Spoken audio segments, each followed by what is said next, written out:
Welcome, everybody. It is Wednesday at 7 o'clock. Time for Sci-Fi Distilled, and we are still well within Halloween month. I think this is probably our favorite month of the year. It's my favorite month. It's a lot of people's favorite month. Even as a kid, I think Halloween was definitely one of my favorite holidays, next to Christmas, of course, for obvious reasons. Of course. Kids love Halloween and Christmas. Costumes, candy, and toys. I love the costume thing. So we're continuing with our kind of what we think are our favorite movies, and then this genre is alien movies, alien visitation movies, because even that was such a huge chunk. Like we didn't like because immediately we had to a lot of sci-fi is alien, so almost any movie was qualified. So, I had to narrow it down to Alien Visitation to the Earth. We had to narrow our parameters. Yeah, and even that, I think we probably should have narrowed it more because we were just discussing it before we came online.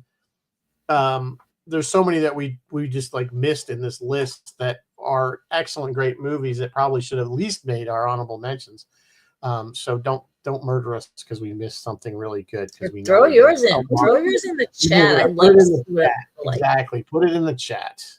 So, but before we get into that, I think we have a little bit of news. I do have a little bit of news. I have a couple things. What do I have here? I have 3 tidbits, and then I have a couple things I want to talk to you about, Rizzo. So let's do the tidbits first.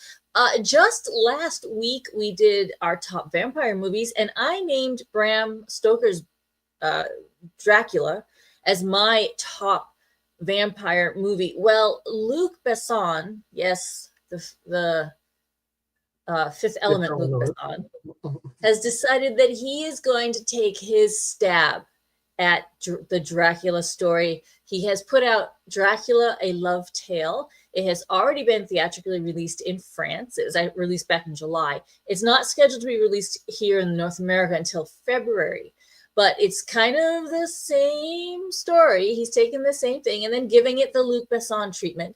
And if you guys are interested, because it's already been released in France, there's 1 million clips and snippets and trailers and stuff on YouTube and like in the reels on Instagram, so you can go check it out. It looks on the one hand kind of wild, and on the other hand, just like the old ones. Really do Dracula so many ways. We're doing Dracula.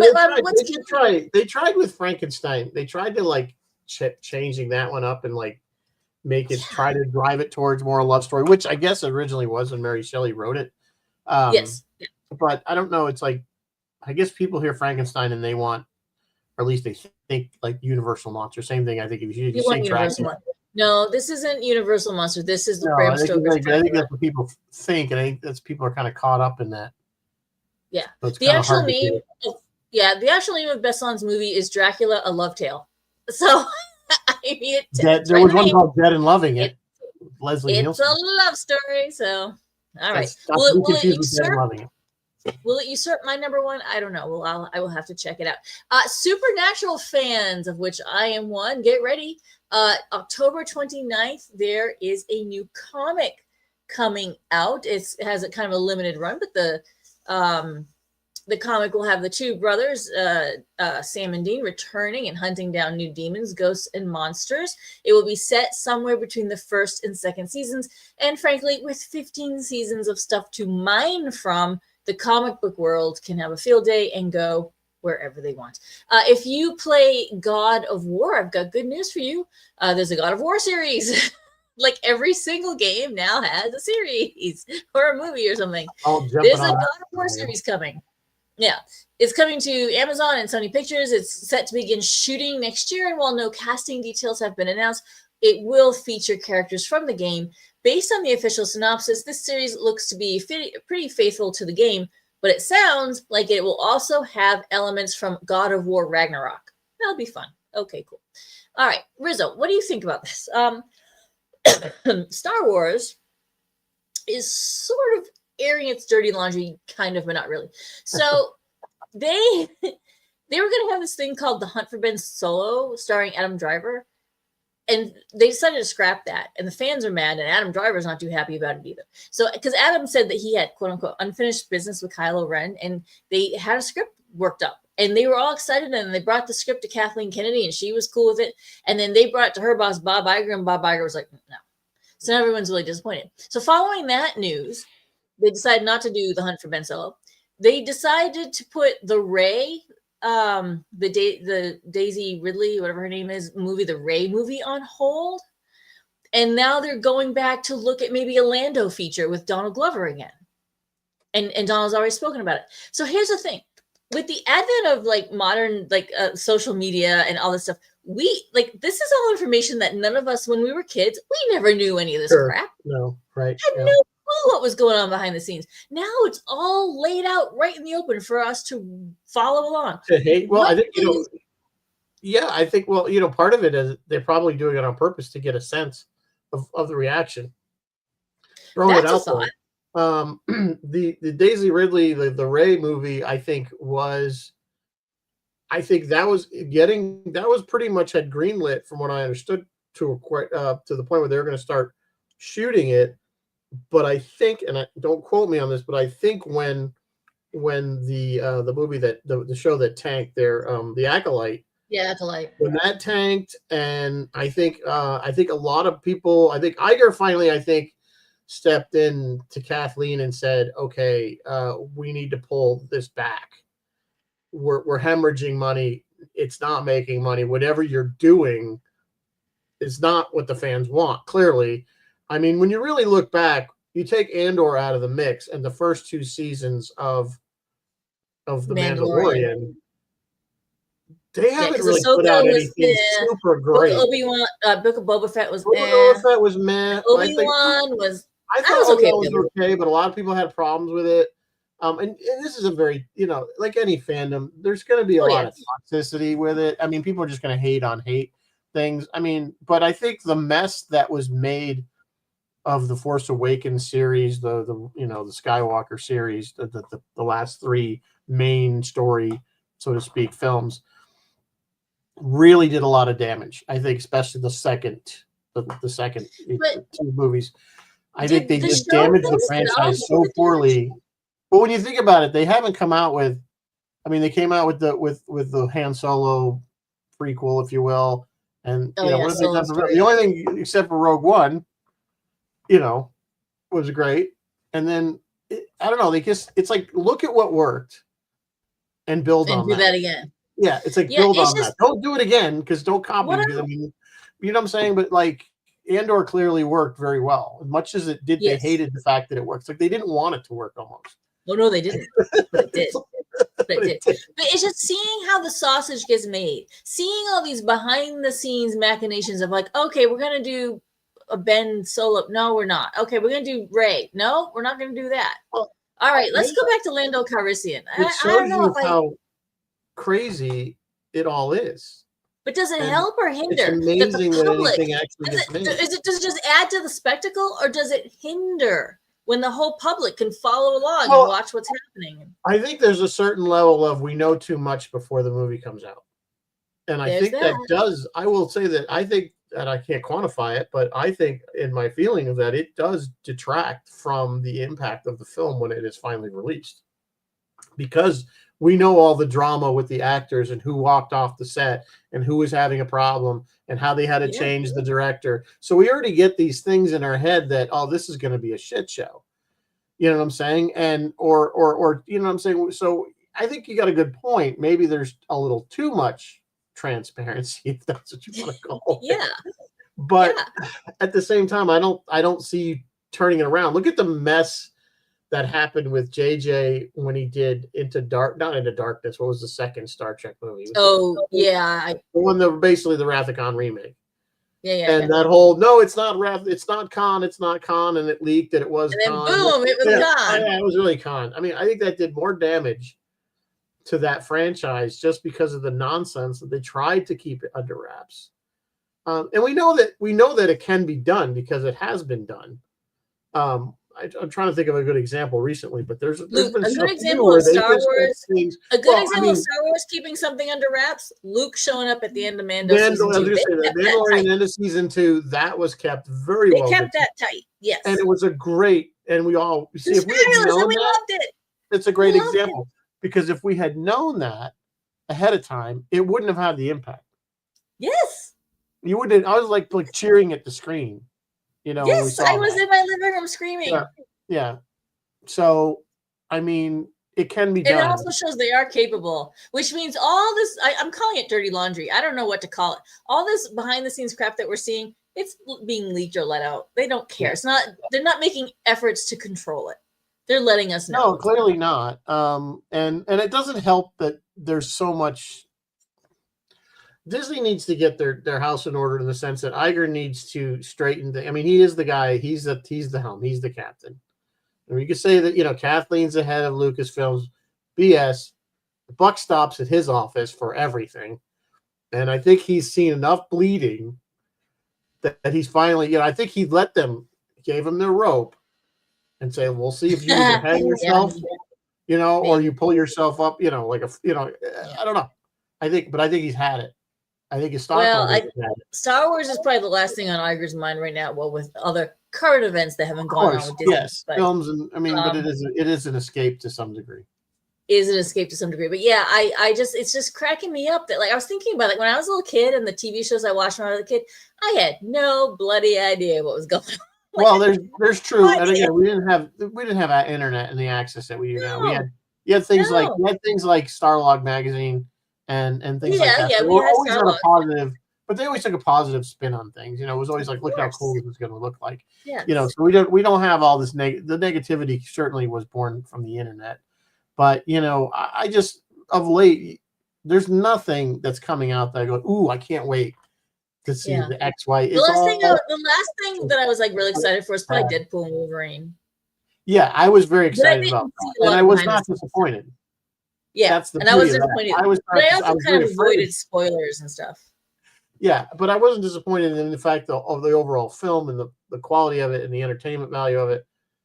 But like everything else, like, I've seen these trailers for Starfleet Academy and season 4 of Strange New Worlds, and I just want to not just the trailers, but like the cast interviews where they're trying to put a good spin on it. It's like, come on, guys, just speak your mind. Yeah, I'd love to know what they really think. Some of them. Yeah, I would love to know what they really think too. But anyway, right. It is what it is. Finally, it's the times we live. It's the times we live in. Finally, tonight, we are so excited for. Can we call him friend of the show? We can certainly call him friend of the set tour. Doug? Yes. I would say both. We are so excited. Twice. Yeah.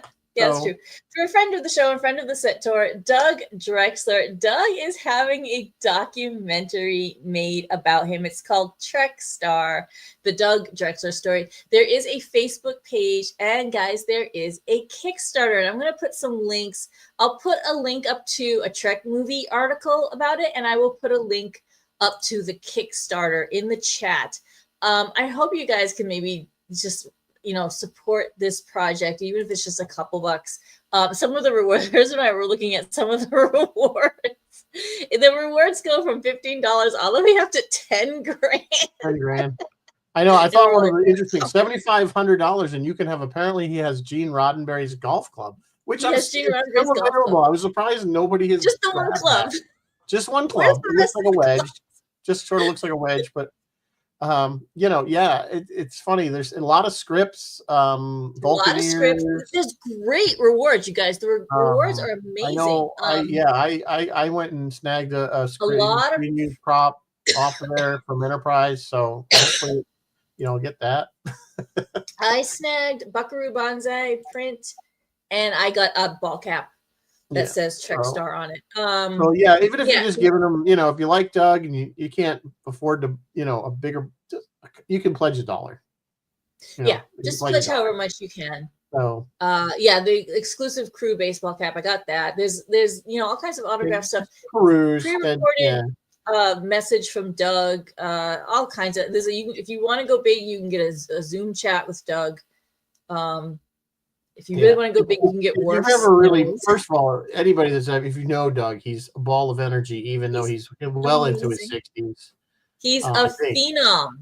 Yeah, and he has done, when you really start looking at his credit, aside the fact that he has several Emmys and an Academy Award, his life has been very interesting, and he has been very focused. I will give it that the guy was focused for his whole life on doing this sort of thing, as far as, creative work. So, if you're something you're interested in, if you're not interested in seeing the documentary and you want to help him out, I think they're a little over a third of the way. Clark getting close to half. Yeah, they're somewhere in the 60s. They had about $134,000 range they needed. I think they're in the 60,000s.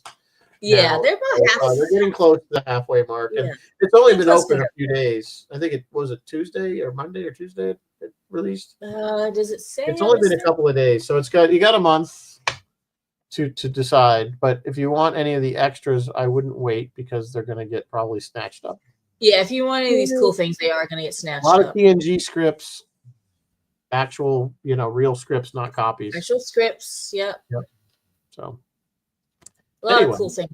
So anyway, so yeah, everyone help Doug. Jeff is asking if the golf club have his fingerprints, but if it has his fingerprints, I don't know. You would have to ask Doug that question. If you have no idea where he if you have Roddenberry DNA, you can clone clone Roddenberry.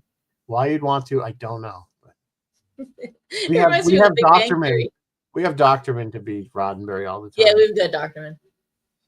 So and there's also lots of people that are going to be in the documentary. It's not just Doug. Doctorman's one of the people. The Okudas, of course. Lots of people, a lot of actors from Star Trek are going to be in the documentary. Yeah. Ironically, they did not ask me. I don't know why, but. Sarge says it's out of his range. Sarge, this you can get like a storyboard print for $20, or actually at the top. This is $10. Just give $10 here. I'm gonna put some links in the chat right now. Like I said, if you don't, I mean, don't. We're not telling you. We're not forcing anybody or saying you should. No, we're not forcing. But any amount. We love Doug, and we want to see him succeed. Any amount they'll appreciate. So that's going to be the end of my push for that. So, but he is a friend of ours, so we felt obligated to. What else? Is that our news? That's it. That's the news tonight. Can you tell us what we're drinking? What we're drinking? We talk about UFOs. I found this from one of my favorite alcohol sites, which is Kraken Rum. So this is kind of a spin on the Dark and Stormy, which is basically spiced rum and ginger beer. So this is Kraken black spiced rum, some lime juice, and ginger beer. It's basically Dark and Stormy. You can add the activated charcoal if you want that kind of dark to light sort of effect, but it's not necessary it's not going to change the taste. So just those three things. So it's basically Dark and Stormy. But anyway, I'm having, it's so funny because we've done so many movies with aliens in them that if I see another alien drink that's green, they're all the same. They're all. So I thought this was different. So, and it's easy to make. And what is it? It's green. It's green. It's green. So, all right. So we are going to do this. I think you started a lot first last time. I'll start first this time. I want to again preface this by saying this is by no means a definitive list. And after I finished the list, I realized we probably missed a ton of stuff. We missed a ton. And should we tell the audience what our parameters were? Well, our only parameter was really that I did kind of say at the beginning that it was visitation. We had to see the alien, so it couldn't be a movie where we didn't see the alien. Your favorite movie, Fast of Night. Well, you see the ship. You see the ship. See the aliens, though. I love Fast. You have to see the aliens, and it has to take place on Earth. That was kind of really the only criteria. Fair enough. So anyway, my number 3 slot was again Predator, for no other reason than the entertainment value of this movie, and of course it launched a franchise, and it had a lot of fun moments to it. I don't know. We did do this movie. I think Alex came on and did this movie with us. She's a big fan of Predator. Of course, I remember when this came out in the late 80s. Schwarzenegger was at the top of his game, it's a good. I think it's a good alien visitation movie because again, it's isolated. It doesn't involve the entire world. It's just this one little group of I guess they're Rangers or Marines or whatever they are, special forces, and in the jungle, and it's them against this one predator. So, that's, I mean, thoughts. Solid choice, solid start. It is scary. It fits the parameters very well. We see the alien, and it completely takes place on Earth. Although my number 3 spot does too.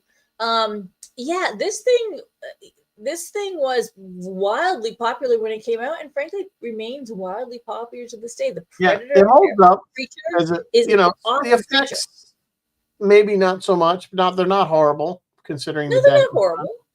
It does hold up, I think, from an entertainment value. No, the run around the jungle holds up just fine. It's quotable. Somebody said, get to the chopper. That's probably Get to the chopper.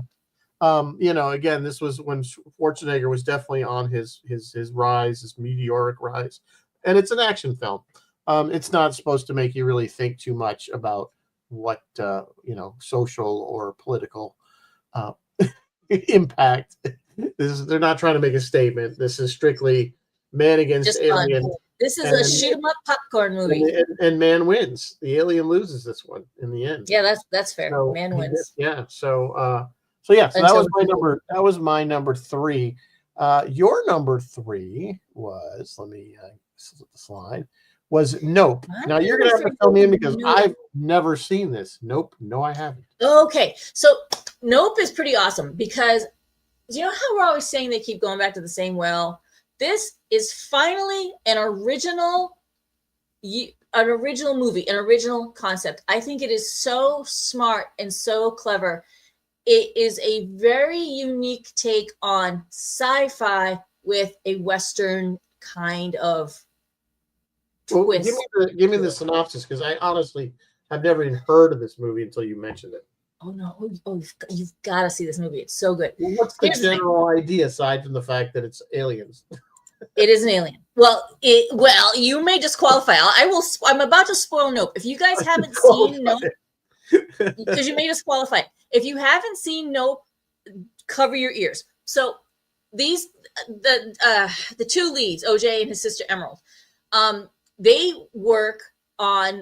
train horses for Hollywood. And they live on a ranch just outside the city, kind of up in the high desert of California. And they finally realize this stuff going on. And they finally figure out there's something in the sky. Horses keep getting eaten and stuff. And there's a whole subplot. I won't go into the subplot, but they're seeing this thing. And when you first see it, it looks like a classic saucer UFO, the perfectly round UFO. And it, will swoop down, get a horse, and then leave. And they watch it, and as this movie unfolds, and here's the spoiler, finally you realize it's not a ship. The thing is the creature. It is the alien, and it can change its shape. Sometimes it's in the classic saucer shape, and it comes right down. It looks like a giant cowboy hat with a hole in the middle, and it'll come right down and be like right behind it. It was so scary. And then toward the end of the movie, it changes shape, and it looks like this giant orchid, maybe like this huge, like it unfolds and has these 2 big gorgeous sails and this really weird eye that it is the weirdest, trippiest, most original thing that I'd seen in a long, long, long time, and it left a solid impression on me. And I was like, when did this movie come out? Nope is 2000 and let me go to my other webpage. Nope is 2000 and to the top 22. So it kind of just came out a couple years ago. Okay. It's by Jordan Peele. And it is just so different and so clever. There's really great themes running through of making a spectacle out of something and exploiting something. And can you tame a wild? The theme that runs through this movie is, can you tame something wild? Because the subplot involves, as you see in that photo, you see Stephen Ewan. He plays Glenn in Walking Dead. He's the subplot, and he is trying to exploit this thing. And he has a story of exploitation in his past too. The cinematography is incredible. The cast is phenomenal. There's symbolism throughout it. And the actual creature itself, the actual alien, they call it Jean Jacket for a reason. They call it Jean Jacket. It's the most original thing I'd seen in a long, long time. It's a really smart and amazing to watch movie. I recommend you all, if you want a good scare, check it out. And it's not just scary just to be scary. There's themes and it's a smart movie. So So that's my number 3. That's fair. That's fair. It looks like something I'll have to check out. Yeah. So, just in the comments, we have of course Doc saying, excuse me, Sarge is saying E.T. and the original thing, which is different, obviously, than the Kurt The Russell original one. thing. I like the what's his name? I've seen Russell. both. I got to go with the Kurt Russell version as the. I got to go with the Kurt Russell too. Okay, so my second place was Close Encounters of the Third Kind. This was really tough because I almost wanted to put this in number 1 slot. And I think those of you, when you see what my number 1 is, you'll probably agree with me. But this movie was at the time, I thought it was a very original take on, as you were just saying about Nope, but this one, we always saw alien invasions, aliens being evil, taking over, whatever, killing people. This one, we didn't. This is one of the first movies we see where that wasn't the case. Of course, we'll get to it when we get to the number 1, but yeah, it was just such a fresh take on alien visitation, and that this is not just 1 or 2 people. I mean, it's many people that are involved, and certain ones were chosen. Of course, the government was being hiding it, so to speak. Yeah, I mean, you guys have all seen this movie. It's phenomenal. Yeah, we've done this movie. This is a classic for a reason. And a phenomenal story. I think it has things in common with my number 1.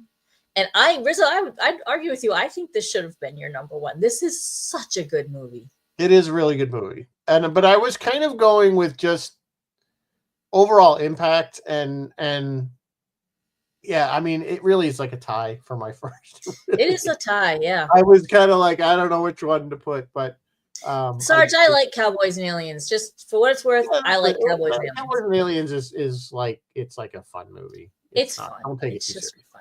Don't take it seriously. So anyway, yeah, I mean, you guys have seen it.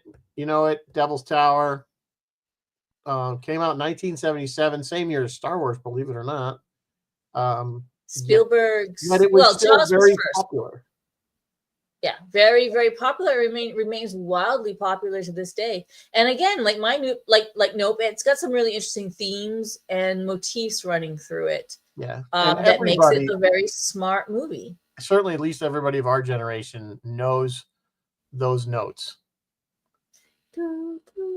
Exactly.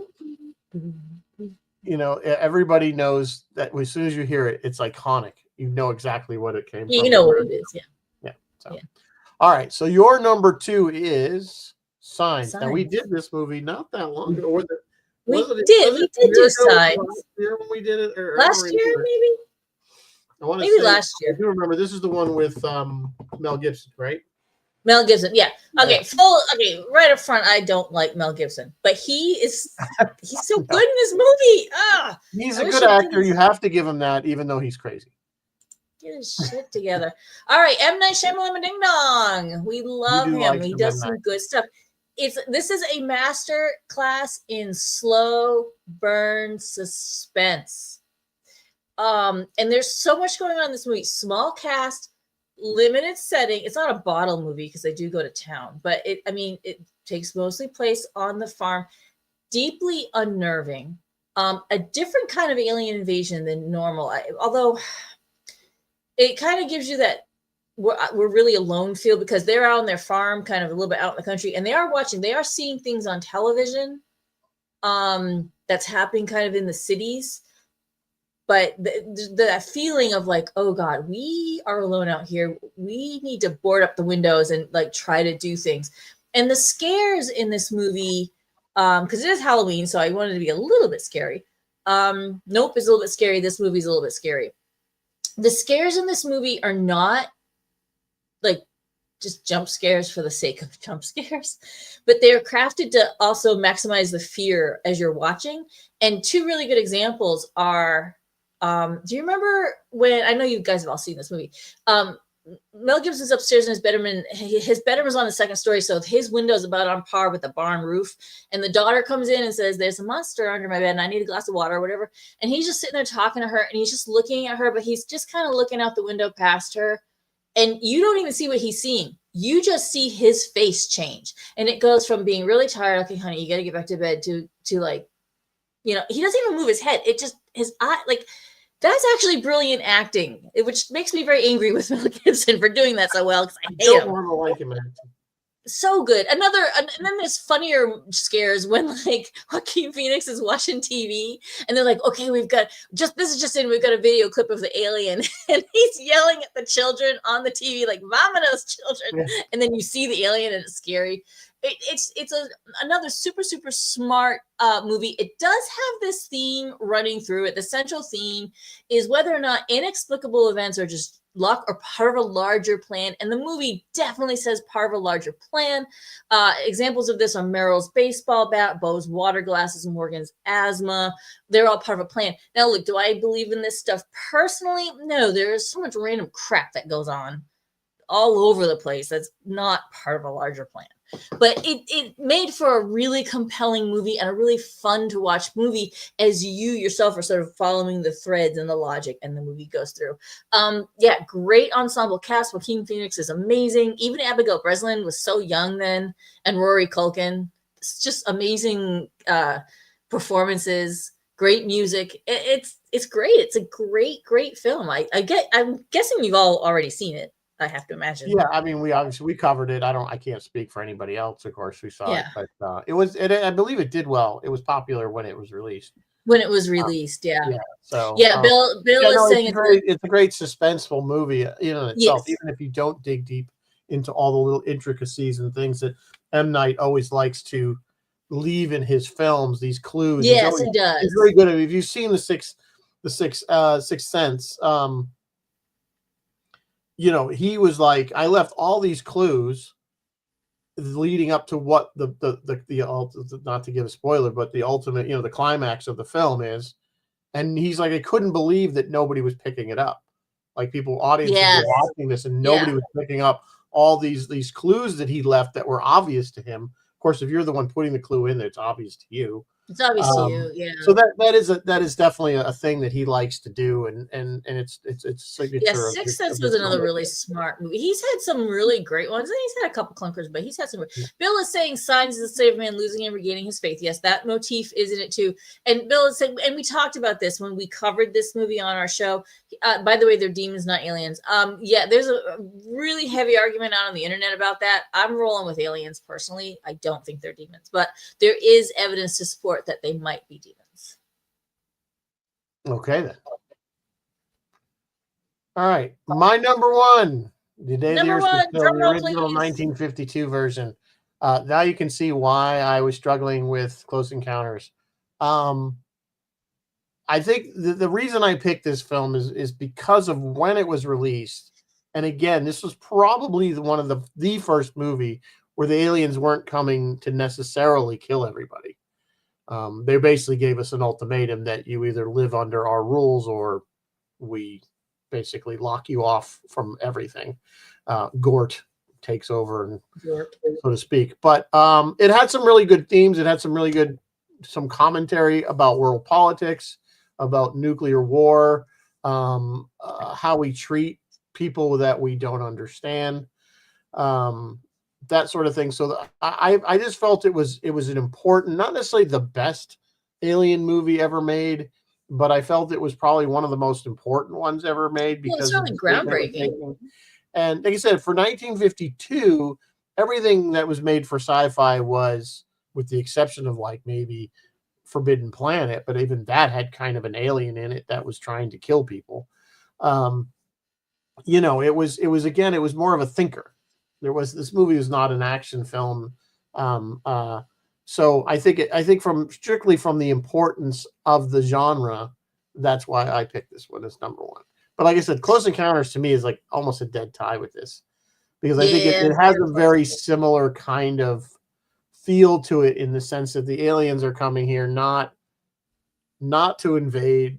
They're generally malevolent, but they're just saying, in this movie, they're saying, you've reached a certain level of technology where you can now potentially damage or attack somebody beyond the Earth. We don't basically saying we don't care what you do to yourselves, but you're not going to carry it out into the galaxy. So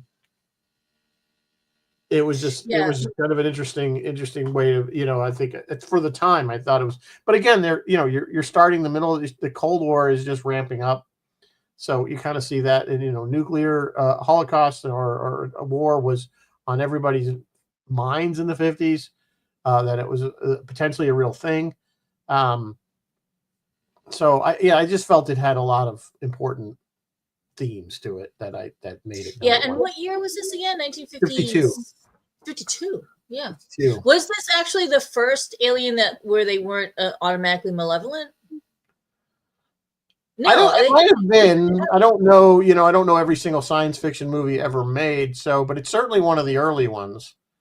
But I have to, even though the aliens aren't malevolent, I gotta say, in this movie, the human response is pretty par for the course, because what they do, surrounded them with the army, tanks and everything else, and flying saucer. Again, we have the very typical flying saucer for the spaceship.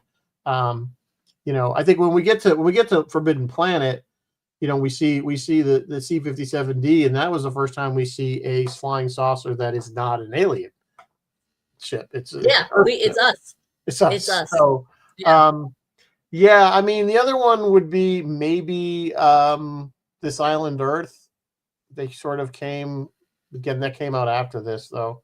If I was going to go classic, I'd go War of the Worlds. But then that's the malevolent alien again. Again, an excellent movie, but yeah. Again, like I said, we said earlier, there was so many movies that were great, and we're not, we're missing,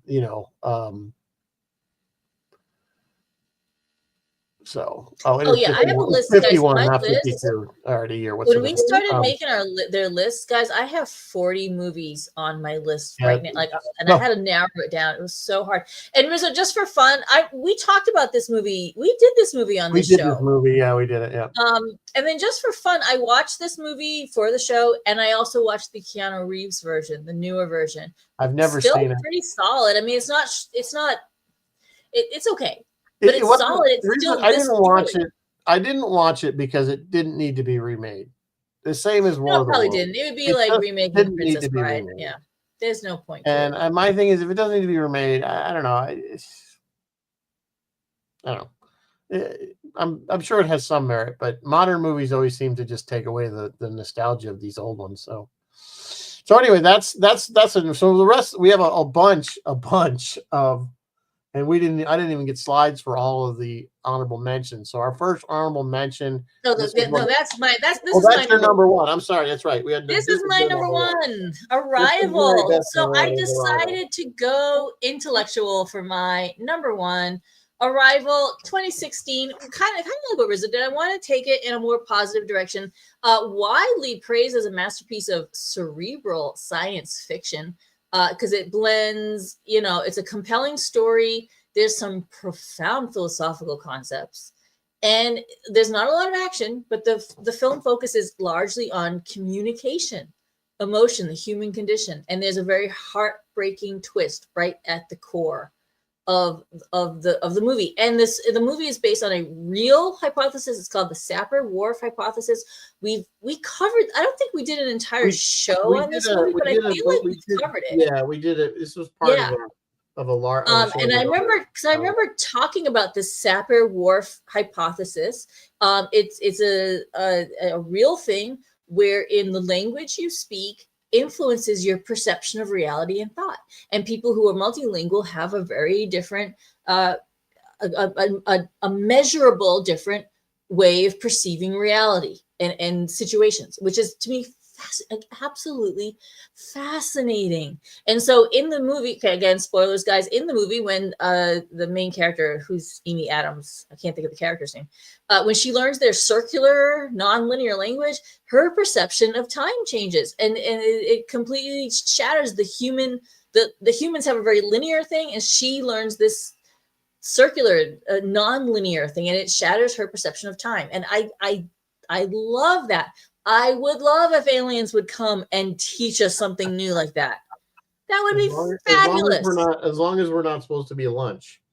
As long as we're not lunch, if they're actually helping us, so great. And there's diplomacy in this thing and military conflict and then all the smart things where they're talking about the word weapon. There's the translation of the word weapon. You know what it kind of reminds me of? Remember in the Next Generation when Troy is talking to Picard and she holds up a cup and she goes, "What is this?" And he's like, "Glass, coffee." She's like, or it could be hot, could be brown, could be any one of a number of things.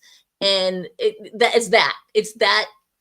I love that. And really, that probably is going to be, should we ever meet an alien, an intelligent alien race, would be communication. It would be, but I think again, going back to Close Encounters, I think they hit it right where what would be a universal language, which would probably be mathematics and math and sound and things like that are a finite. There is no gray area. Math is math. You know what I'm saying? So the math would probably be, which is essentially music. Yes. Would be the universal, the Rosetta Stone, so to speak, for eventually figuring out. And interestingly, in this movie, if you remember, like 12 of these ships have landed all over the globe, and each team from each team from each nation where they landed were trying different things, and some of the teams were trying math with them to learn to speak their language. Guys, so no jump scares really in this movie. So maybe not good for Halloween, but a very intelligent movie. And I highly recommend it. That's why it's my number one. Yeah. Okay. Yeah, it's a good pick. It was a good movie. I did watch this one when we covered it. So moving on to our honorable mentions. Like I said, many honorable mentions. My first one, again, this is when we did this movie. It's Evolution. How do you want to put it? This is a fun comedy. It's about a meteor that lands, of course, on Earth, and it immediately starts to basically evolve these creatures from microscopic organisms to full-grown, and it's just silly. We did do it. If you want to go back and find it, it's fun. It's got, of course, our favorite David Duchovny, our favorite X-File guy, and Orlando Bloom, and God, I can't think of her name. Yeah, she's been a ton of stuff. And anyway, Sean, yeah, Stifler, yeah. So it's silly. It has a little bit of science in it, but even Dan Aykroyd is in it briefly as a governor, I believe, of the state of Nevada, where the thing landed. Anyway, it was a fun movie. I liked it. I still think there's the best line is "There's always time for lubricant," which is you have to watch the movie if you want the reference, but that's still something that's quotable. So anyway, moving on to another one. And again, these are in no particular order, by the way. This is one you as communion. This was one of my honorable mentions. Yeah. All three of my honorable mentions are on the exact same topic. Alien abduction, and this is of course Whitley Strieber's supposedly true story. This is a scary and freaky film, so if you're looking for something to make you a little like odd, yes, that is Christopher Walken. Yeah, if you're looking for something to keep you a little bit on edge this Halloween for scares, I recommend the supposedly, and I'm gonna say that word strongly, supposedly true story of alien abduction Communion. Okay, I've never seen this one. But, it's a weird one. It is truly. And here's the thing: I have the book. I had read the book, and then of course, I better go see this movie. The book is, as always, the book is better. But that's just how it goes. Fair enough.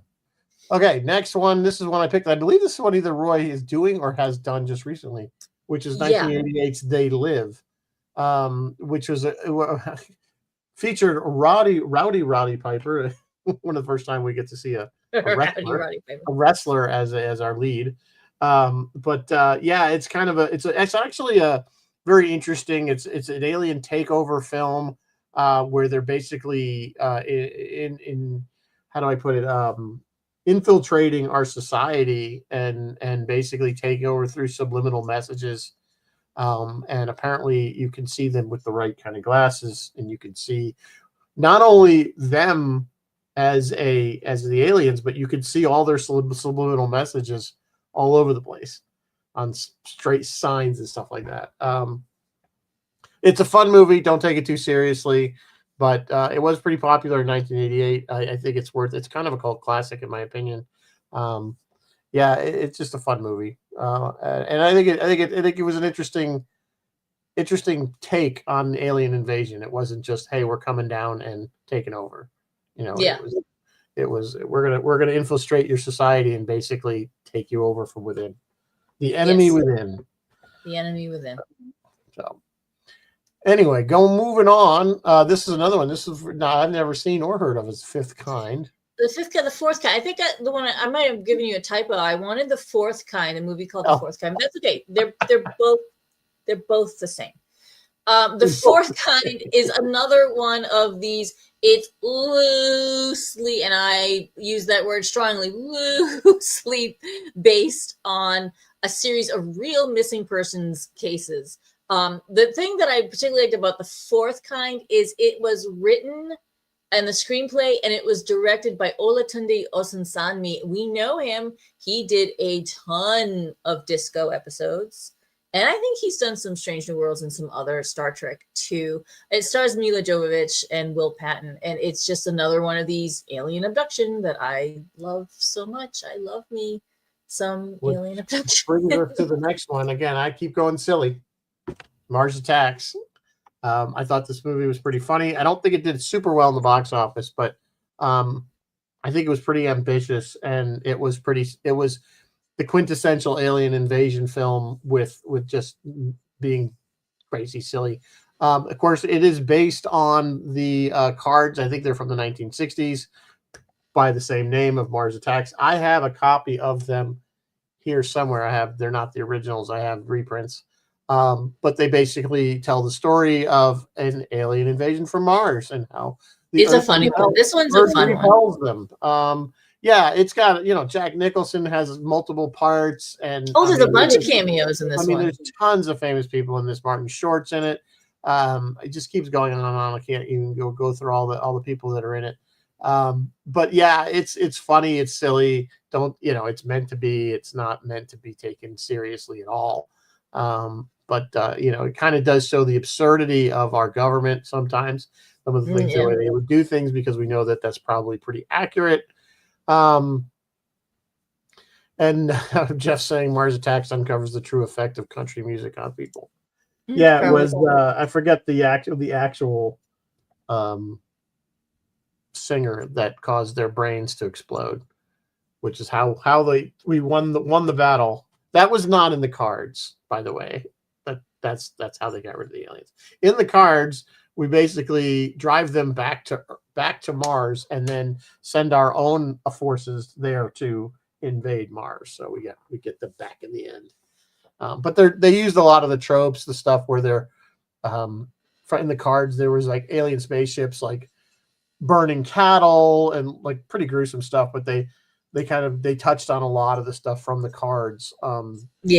Into the thing, yeah. So it was kind of fun. Anyway, it's a fun movie. We did do this, I believe, a while back. Yes, we did. We did do this one, yeah. And then my last one, Fire in the Sky. Of course, this one, this was really popular. Probably one of the most popular, or at least well-known, abduction films. Yes. This is another one. This is another movie that is based on the supposed, and again, on the allegedly true story of Travis Walton, who went missing for a couple days in, I can't remember what year. And it may have had an abduction experience, but whether that's true or not, I don't know. But this one is another it's like Communion. It is scary. It is freaky. It is weird. There were scenes that you just kind of watch like this because you're like, oh my God, what is happening? It is a weird one. And if you want something a little scary for Halloween, I recommend Fire in the Sky. Yeah, and guys, for what it's worth, I love UFO stuff. Since I was a little kid, and I go out all the time and I look up into the sky and I never see anything. Like nothing. It's because it's not bad. They don't want me, apparently. Have you noticed since the invention of the smartphone and everybody has a camera and a video camera in their pocket, literally all the time. The amount of alien sightings and just dropped. Kind of yes and kind of no. They actually are still out there. People are Oh, they're still out there. I just say we don't now. hear about them as much. Now they're computer savvy and they know how to doctor footage. Yeah, you can't so believe it's with AI. You can't believe anything. It's phenomenal the stuff that's out there. Yeah, you can't believe anything you see. I threw in, of course, good old again stick, and with the silly Men in Black. This was a great movie when it came out. I love this movie. I love this movie. That's what my thing is. Did you flashy thing me? Did you flashy thing me? It's really good. You guys have all seen Men in Black. I think we even did it. I believe we must have done it. It's a fun movie. Of course, aliens are living here on Earth. They've been living here since the 50s or 60s or whatever it was. And there's an organization that keeps everybody from knowing. And Tommy Lee Jones has a great line when he's trying to explain this to Will Smith, and he kind of says, he goes, a person is smart, people are basically stupid. Yeah, I love that line. And you think, and he's so on point with that, because we see that with a lot of things. Yes, we do. Explain things. Yes, we do. But then you get a group, you get that group mentality of the mob mentality. And that's I think one of the best lines of that movie. And it was so on point. So had to mention Men in Black for alien movies. I did throw in this one, Oblivion. I liked this movie. I know it wasn't super popular. I think what I liked was the whole production design of this film. And I realized it shouldn't be in here because we don't actually ever see the alien. Yeah, I was gonna ask, do we ever see the alien? No, I did throw it in at the last minute, and then I really we shouldn't be in here into this list. We don't really see the alien. We see their ship, and technically, I guess she's just an AI recording the woman that is the their controller person. Their director, But we don't actually see it, so we could take Oblivion off. Are you still an effective team? Yeah. With the accent, she had that funny accent. Yeah, well, she was modeled after, because we did do this movie. She was modeled after an actual flight. An actual person. Yeah. Yeah. So that voice and everything. So anyway, that is the list that I have, at least as far as slides. But these guys, like I said, we mentioned the movies that we E.T. we didn't mention. I didn't put E.T. on my list because E.T., although it was a good movie, I thought it was too cutesy and really not a good alien movie overall. Well, it's an alien. It was a good movie, but it wasn't a great alien movie. We had talked about Independence Day. Was another one. Independence Day was another one we didn't put on the list. It was very popular. Independence Day. Probably should have made the at least honorable mention list. Although I always thought, my list. My list had the one niggly mistake I felt they made that would have required one line to be written in. On Independence Day? Yeah, I thought the way they got it with a computer virus, is all they had to say is, well, all of our computer code is based on theirs because we basically reverse engineered their computers. Yeah, because we've been reverse engineered. Then it would have made sense why our computers would have been compatible with their computers. We can't even sometimes you have to suspend disbelief. I know, but it would have took one sentence to do that, and it would have made a perfect connection, because it would have made sense that, we got all our technology from these aliens because it crashed in the 50s. And that's when we started getting really cool, in the tech, and they reverse engineered enough stuff. They got the computers to work and talk. And so our base software, binary or whatever you want to call it, is based on their computer technology. So that's why our virus would work. I always said that. All it would have took was one line. Just one line. That's it. Didn't have to make a big deal out of it. If you want to watch alien TV shows, may I recommend Resident Alien, People of Earth, Falling Skies, and then maybe the Stargate. I don't know if the Stargate series count or not. Does the movie Stargate count? Maybe not. I wouldn't really consider Stargate an alien movie. Yeah, it's probably not. I mean, they meet the alien Thor by the end there, but whatever. What else we got? We got you said Last Starfighter didn't count. Starman? No, I wouldn't call Last Starfighter an alien movie. Great movie. Don't get me wrong. Love I it. would. They meet. The whole Not battle not is with aliens. it certainly doesn't fit into our criteria. I guess Centauri did come to Earth technically to pick him up, but it's really not the focus of the film. It's not an alien invasion or visitation. District Net. Oh, V. We should have talked about V. V, the TV or show. Alien Nation. We should have talked about Alien Nation. Alien Nation would have been another good one. Yeah. If you guys want a really scary one, it just came out last year. It's called No One Will Save You. It's a horror, straight up alien horror movie. It is scary. Super 8. Let's see, what else do I have? The UFO incident. There's too many. There's just like literally. There's just too many. And we were just like, so as I said, I'm going to pick out what I like, but it certainly is not the definitive list. We already talked about, a lot of these films that we probably should have made the list. Oh my God, Bill lives near the the World's Fair. Yeah. Yeah, the World's Fair. It's in Queens, right? Is it Queens? Or I thought you lived more out upstate. Oh well, okay. That's cool.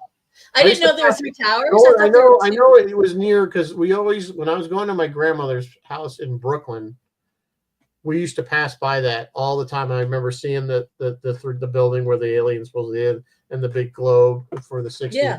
64 and 65 or 63, whatever it was, World's Fair. Yeah. Hey, old guys, do those still work? Yeah. Hey, old guys, yeah. It is a great movie. It was a good movie, and it was a good idea that's where they hid the alien spacecraft, was they put them at the World's Fair. Flushing. Okay. Flushing. So, yeah, I just remember passing it. I remember every time I passed my dad, I remember we used to go there. Blah, blah, blah. But it was only there for 2 years. So, but apparently, and as we talked about, the World's Fair, the New York World's Fair was really the cornerstone of Star Trek. They pulled so many things. Oh God, yes. To put into Star Trek, because it was going to be the future. If you take the tour, or if you took one of my early tours back when I was doing tours, I always talked about, because when you get to the doctor's office, there's a couple things on the shelves. Oh yeah, the spray bottles and the squirt bottles that we take for granted now were new in the mid 60s. They were very high tech new things. Spray bottles. The patent for the plastic trigger with the plastic tube in the middle of the bottle, that is like 1962 or something, 60 or 60. So that was very, very. And that's they had atomizers before that, like the old fashioned where you hold the glass and squeeze a big bulb thing. They had those for perfume. But they didn't have the regular spray bottles that we take for granted, or the squirt bottles, that you use for ketchup or something like that. Those things. I talk about that on tours, and they always look at me like they don't believe me. No, guys, look it up. The patent for the plastic trigger with the plastic tube is like, because again, all those items were displayed at the World's Fair. Yeah. Video phones and stuff like that were displayed. RCA had the video phones and stuff like that. That they were showing that it could work. The technology was starting. Now we look at everything as, you have all this stuff on your phone. You can talk to somebody by video on your phone and have in your pocket. So, crazy stuff. Anyway, all right. Well, that brings us to the end of the hour. So next week, Chris LaRose, even though for some reason you gave us an angry face, I don't know what that was about, Chris. Why are you getting an angry face, Chris? I think an angry face he gave us, so I don't know what he's mad about. But you should be happy, because we're going to do the movie you've been bugging us to do with Roy and Ross, which is Monster Squad. So next week, Roy and Ross are going to join us for our Halloween wrap up, and we're going to do Monster Squad. So we're going to do Monster Squad. I'm looking forward to it. I will be in costume. We'll have costumes on. I have no idea what that's going to be, but something.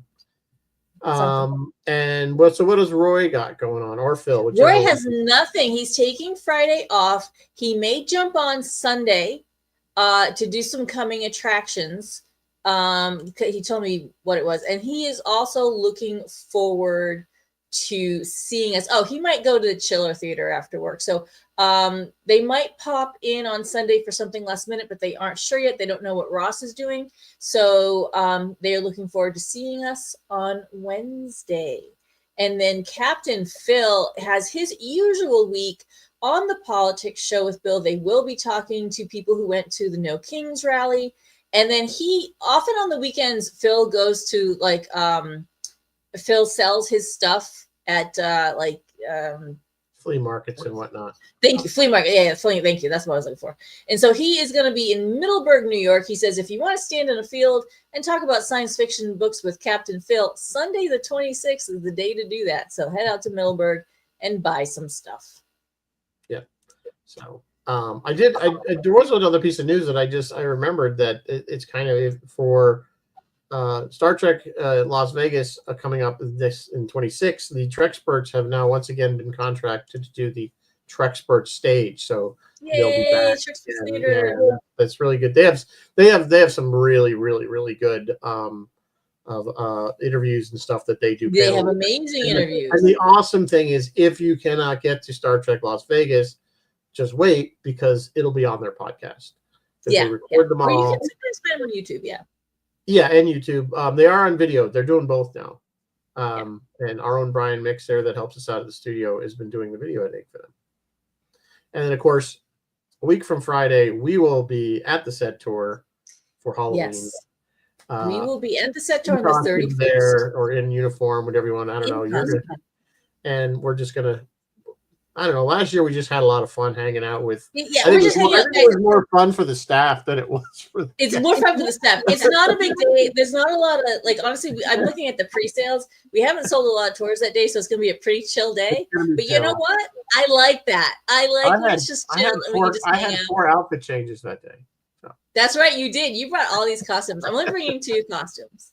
I had 4 outfits. I'm not going to do that this time. Maybe 2. But I think we're going to be bringing the dogs. So the dogs will have costumes and costume changes. So everyone's going to have costume changes. I can't wait till the dogs have an accident in the transporter. Oh, no, they don't go inside. Tilly can kind of go inside if I carry her, because she has the canine species, whatever it was. And then she also has. Yeah. There was a couple that had that at Star Trek Las Vegas. Their dog was I think they were visually impaired. The people they had, I think they were legally blind.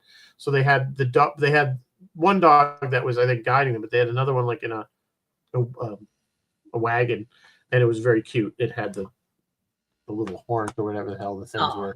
So yeah, there's one called canine species Alpha 177. I think that's what I'm thinking of. Yes, it is. Yeah, the one where it was an Enemy Within. Yeah, Enemy Within. Tilly has that costume, so she will be wearing that. Very cute. Yeah, Chris, I wish you could come too. There's not a lot of customers, so we actually get to hang out. It's a very quiet day, so I wouldn't. If you come from far, don't. It's not a big event. It's. And we take pictures of ourselves in our costumes on pretty the set. Much, like I said, I think it's more fun for us than it is. It's just fun for us, yeah. Yeah. So. All right. On that note, I will say good night. We will see you next week. Yes. With Roy and Ross, of course, and then we're going to be into November, if you can believe it already. Wow, we're Christmas before you know it. How did that happen? All right, guys. Good night. Live long and prosper, and may the force be with you always. Good night.